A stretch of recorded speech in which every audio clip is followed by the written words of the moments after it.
Who let this motherfucker in? Can't get down now. Where's my robe, boy? I told you. How are you guys? Big win for you tonight. Very, Yeah. very impressed. How did you feel in there? Yeah, I felt really good. I just want to get back in there. As soon as the fight finished, I was like, damn, I want 3 more rounds. Yeah, it's so fun. God, I wish I didn't like scraps like that because, you know, it's not good for your health long term, but fuck, it's fun. Yeah, and I hope I put a good performance. I know I put on a good performance. If I could hear the crowd, man, that crowd was unreal. There was so much energy coming towards us. It was just really awesome having that. It almost brought me to tears at the end when I was dedicating the fight to my mum because it's just like, yeah, I don't know. Like, everyone's got a mum, you know, so I think everyone had an affinity for it. I could almost like feel the crowd being like, yeah, I love my mum too. And I was like, good. Call your mothers today, everyone. Sunday's a good day to call your mum. That's awesome. As impressive as it was, obviously you took some damage as well. Yeah, Physically, yeah. how are you feeling right now? Yeah, physically I feel good because mentally I'm a skyrocket. Yeah, just get healed up and then when the doctor gives me the clear, just try to get back on another card. I know there's a room of a card in the middle of the year back here in Aussie, so I'm just looking at that straight away, yeah. Because this is our job, you know, like I want to be in this for at least another 7 years, so I'm 32, so I'm not thinking holiday time, I'm thinking 2 or 3 more fights this year. Probably here and back over the ditch and maybe try to get a big one at the end of the year in Vegas or something, that'd be cool. Yeah. You talk about mentally how you did feel in the cage afterwards, because last time, you know, it was such a weird experience. How'd you feel tonight afterwards? Yeah, real comfortable in there speaking on the mic. Felt like I said it before on a post, it's like, now when I fight, like in the cage, I'm looking over him, I was like, that feels like reality. Like this feels like not even real enough. Like it's only, I need to be in there. Like I'm probably turning myself into like an adrenaline junkie or something because like that felt like hyper reality. Like everything's going like so fast, but then I come back to like normal life and it's like, damn, I want to get back there, like get that fixed. But I just feel so happy that like I got another fight on my contract and I smash that dude and then just keep the ball rolling, keep working up, take Aotearoa to the top of the world and try to keep spreading a good positive message, using this platform for something other than just like making money and getting famous. Yeah. You dropped him a couple of times. Were you surprised with? I actually only dropped him once. I I cracked him a good one before that. Sorry, what was your question before? Were you surprised like how tough he was? Did you expect to finish him? I was surprised at his poker face, to be honest, because I knew he was toughish, but I don't like talking bad about it because I don't know the inner workings of any man. I just look at like what they do in a fight, how they react. Woo, you know, like he's pumping himself up. So, in a funny way, it's like I feel like he fakes it till he makes it, but he's really good at faking it.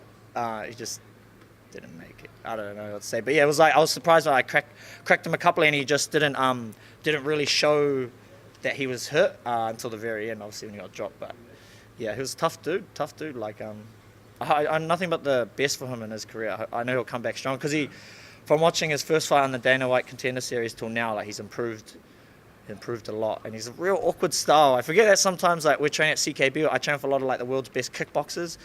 Crispy as technique, and that forces me to, you know, perform at a real high level. But then sometimes in MMA, if you got a guy who's like it can kind of mess with you. So I was like trying to come around with like hooks and straights, and he just like had this weird like cage style. Like I'm used to sort of stuff like that, but it was just a little bit different, a little bit awkward. But it's good, like a good learning experience. I'm sure there'll be plenty of other awkward dudes to fight, awkward white boys to fight in the future.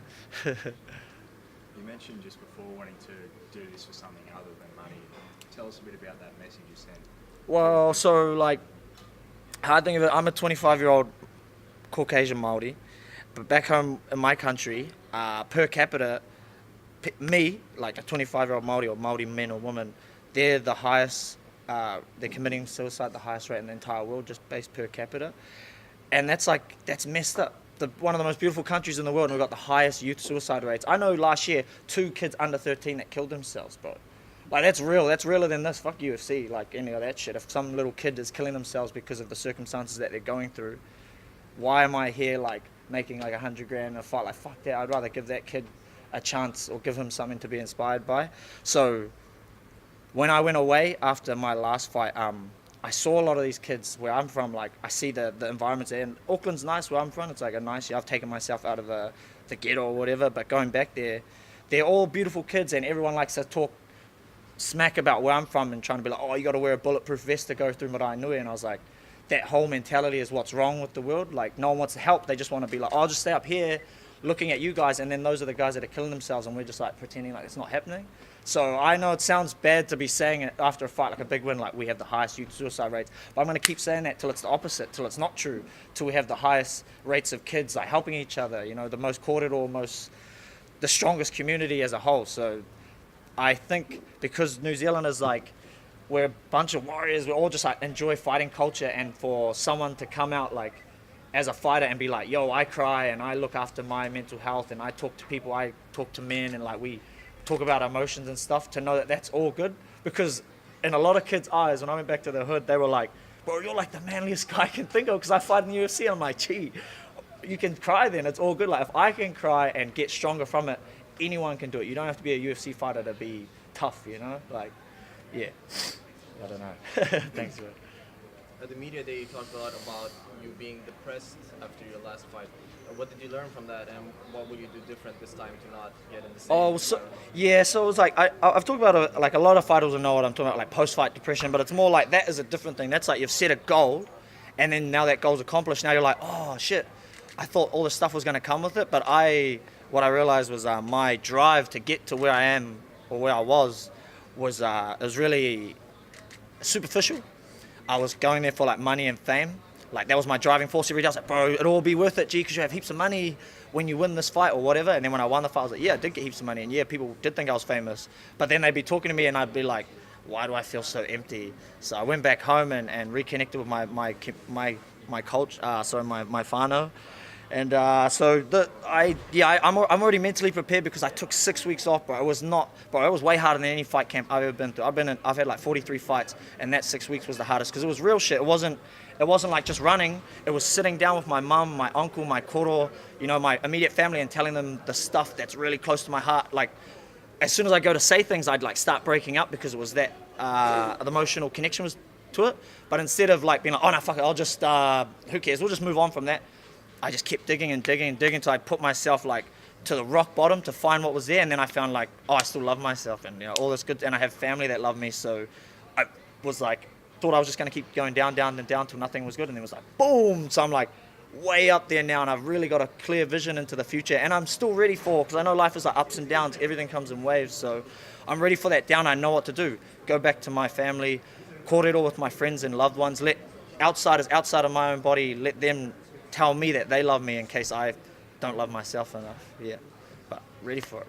Have you been inspired by the likes of Tyson Fury and Max Holloway about speaking out about the I didn't know Max Holloway talked about it. It's funny because I even saw Nadia Nassim speaking about it, and I don't think it's like in the last like year and a half, it seemed like mental health awareness is like really on the rise, and I think it's just a symptom of like it being pushed aside for a long time. So I expect the next 5 years for a lot, not just in fighting, but in a lot of different industries where people are going to be like, oh wow, as much as we like to pretend like hard science, and I'm doing my hands. As much as we like to pretend like everything on the surface and you can do things and you're not going to have any emotional attachment to it, now we know about Hawara, you know, everything is connected. So I think it's good. I think it's just really good. And yeah, I am inspired. I guess I didn't know anyone was doing this stuff before I did it. In my mind, even when I came out with the Tino Rangatira flag, I thought I had no role models. So I became the role model that I wanted as a kid. And I think it's just good that other people are doing that for other kids as well. Because I'm not saying I'll be the only one to do it. We need everyone to be doing it, because there's 7 billion people on this world. They're not all gonna see me fight, see that video and be like, yeah, I'm not gonna make that choice now, Shane. I will like reach out to someone. Like, we need it, you know, every fight card almost someone's got to be talking about it, because as tough as we are, we inspire a lot of young kids, you know, and for them to look at us being really tough, they'll be like, oh man, I'm not as tough as him. I cry when I go to bed or something. It'd be awesome for them to be like, oh, he's just like me, but he's just 25 now. I can be tough like that when I get old as well. So I just want to keep it up, just keep pushing. As well, what did Israel think about Whittaker filling out? You spoke to him about it?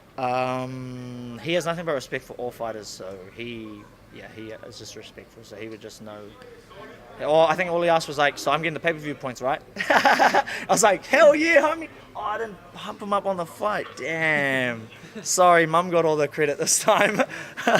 Yeah, all good. I hope everyone tunes in for the pay-per-view. It's going to be epic, yeah.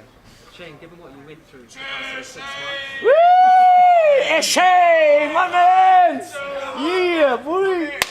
Shot brothers! Bam Bam and Tyson, good guys. Good lads. Yeah, just given what you went through in the past 7 months, did it make this win that much more special? I already won once I came back to the gym, because I said I was not going to fight. I was either fully commit my life to fighting, because I was half-assing it for the last couple of years, to be honest. Even when I got in the UFC, even before Singapore, I was kind of half-assing it, bro. Like, just not committing fully to, like, committing the rest of my life to it. I was like, oh, no, I can be selfish and do this and that. But, so once I came back and I told Eugene, fully serious, that this is it, I already won. So regardless of the result, I'm going to keep pushing, using MMA, this platform of the UFC, to keep inspiring. I